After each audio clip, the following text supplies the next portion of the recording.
One. Hello, I'm Shelly Sanchez Tarot, and I want to show you how you can easily use add-ons to be able to do all kinds of things with your Google Docs. The one addition, the benefits of having an add-on is many of them are free. I would test them ahead of time, and just to make sure that students don't have to register, because I think those are the best ones, and make sure that they're free and don't have trial offers and everything like that. So I'm going to show you two that I really like, but you can have this for any subject. First, you click Get Add-ons, and when you click Get Add-ons, then you will go up here to this search box, and depending on your subject or what you want to do, you can find an add-on. So, for example, let's say you teach math. I teach English, and I'll show you some of those in a little bit. You have the calculator. You have where you're able to add equations, graph. I mean, there's so many things that you can do. There's also some for history. There's some for science, for journal writing, and so on and so on. So I'm going to go back, and we're going to go back to Get Add-ons, okay? And usually you won't have a list there, but of course I've already added some.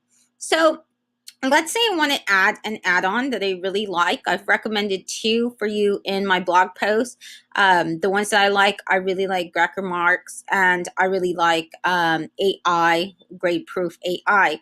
But there is one that I think is really good as well, that we can add on, and I haven't yet, which is here. This is DocuTube. And one thing that it really does is it says stop leaving your document to watch a video. So what it does is it just, you put it any YouTube link and it'll pop up in your Google Docs. So that's really, really cool. Could be useful, especially if you want a lesson or anything, flipping the lesson, you can do that. But of course, there's all kinds that you can just search for here. Once again, I think you really need to test them out beforehand just to make sure that you don't have to register, because that's really cumbersome for students. That's something they don't really like to do. And I find the ones that are free and you don't have to sign up for are very effective as well. Tons of different options for spelling, grammar checks, changing a Google Doc to a Google form. There's some for quick characters, adding different types of fonts. I mean, you name it, it's there. So let's go back to DocuTube. I'm going to go ahead and click it.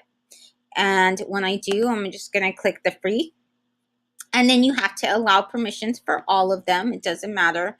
So I just have to allow it permissions to my Google. And once I allow it permissions to my Google, the right account, then it's going to show up under add-ons. Try not to get too many. I was testing out a whole bunch, as you can tell earlier. URL shortener, really, really cool. That one, it's just really easy to get a URL whenever you have a Google Doc you want to share, which happens to me all the time. Translation, so many things. So then what I do is now it's there, DocuTube. So I can put, usually it has something like launched or has show and sidebar. So I can go there. And then it's going to be there forever now. Even if I go in another document, if I'm working, anytime I'm working on document on Google Docs or anything like that, it'll show up. The one I really like a lot I want to show you is the Grammar Marks. That's one of my favorites, because it's a way that my students get to note take, annotate, and it makes it so much easier. So one of their assignments it has where they annotate. First, they have to do the title. So let's highlight the title in yellow, and it automatically comes up with the comment. You just scroll over, and then they have to do something where they have to justify, is this a good title? And they can say, yes, this title matches, and then they leave the comment. So you see how easily it is, how easy and quick it is to do that, versus when you go up here and you have to highlight here, or when you go up here and you insert a comment. It just really saves you time. The other thing that's really good is that what it'll let you do is it'll let you export different types of highlights. So for example, let's say that you decided to highlight everything in green that was a run-on sentence, which is what I do. So then what it'll do is it'll allow me to export, and it'll show that all the greens, these are run-on sentences. So you can even categorize and things like that with Grammar Marks. So I really, really like Grammar Marks for annotating, note-taking. The other one that we're using now is this AI. It's artificial intelligence grade proof. What it does is it automatically will check your grammar.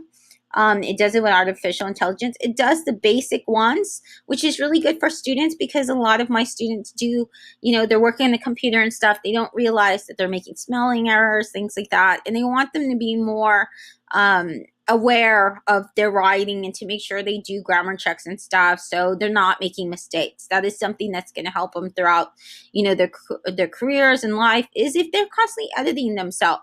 So it does suggest two. It doesn't do all of them, but it does suggest a couple, and then I can change. It says here, did you mean fewer? The noun since is countable, and so it's telling me why it would say that. So I just click it and then I changed it. The same thing here, it recommends it. So I really like it, and that's one of the ones that I do have for my students to use as well. So I hope this tutorial has helped you and that it helps your students as well.